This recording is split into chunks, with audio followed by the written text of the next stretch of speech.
Un homme de foi, une femme de foi est fait de fortes convictions solides et profondes qui le rendent inébranlable et indestructible. Comme David disait, j'aime David, psaume 27, verset 1, « L'Éternel est ma lumière et mon salut. De qui aurais-je crainte? Que peuvent me faire les hommes? » My God! Lisons encore, lisons, bien-aimés, c'est des versets puissants. C'est des versets puissants. Psaume chapitre 27, verset 1. David, il dit, quand je vous dis qu'il était armé de ce casque du salut, même devant Goliath, devant tous les combats de sa vie, voilà pourquoi David a été indestructible.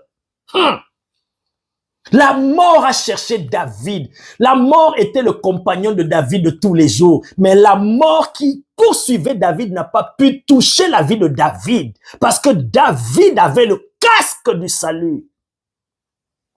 Celui qui nous a dit, quand je marche dans la vallée de l'ombre de la mort, David, combien de fois la mort a voulu prendre la vie de David? Par Saül, par les ennemis, par toutes sortes de manières, David a frôlé la mort. La mort était derrière David. Mais David ne pouvait pas mourir parce qu'il avait le casque du salut. Le casque du salut, l'assurance du salut, bien aimé.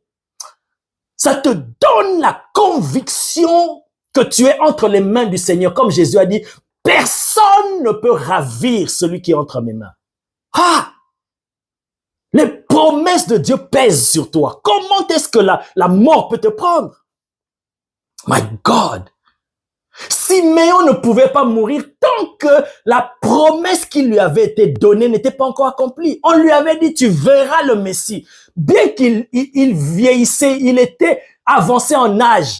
Même si Jésus tardait encore à venir à l'époque, bien aimé, il arrivait à 900 ans, même 2000 ans, même à 3938 ans, Jésus n'était pas encore venu, la mort n'allait pas le prendre.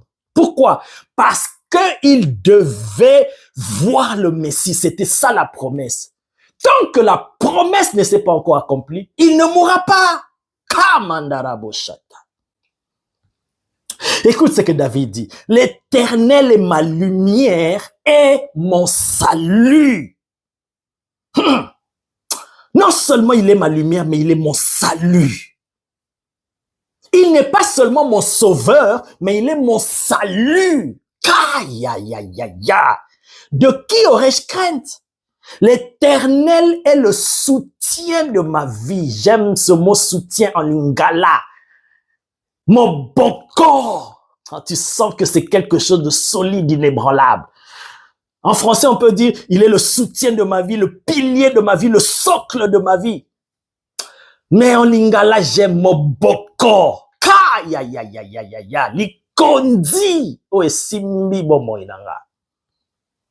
L'Éternel est le soutien de ma vie. De qui aurais-je peur? Regarde l'assurance que David avait. Il dit, quand des méchants s'avancent contre moi pour dévorer ma chair, ce sont mes persécuteurs et mes ennemis qui chancellent et tombent.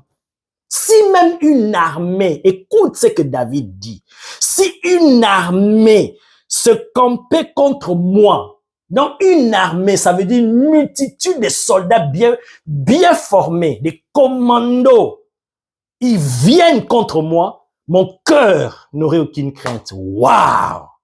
Si une guerre s'élevait contre moi, des bombardements à gauche, à droite, même l'arme sophistiquée qui terrorise le monde actuellement, Satan 2 ou même Satan 3 qui vont fabriquer, si une guerre s'élevait contre moi, je serais malgré cela plein de confiance. David! Ça, c'est ce que produit le casque du salut. Quand tu prends le casque que Dieu te donne et tu le mets sur ta tête, tu poses sur ta tête, c'est ce que ça va développer dans tes pensées. Tu seras armé de convictions profondes comme David.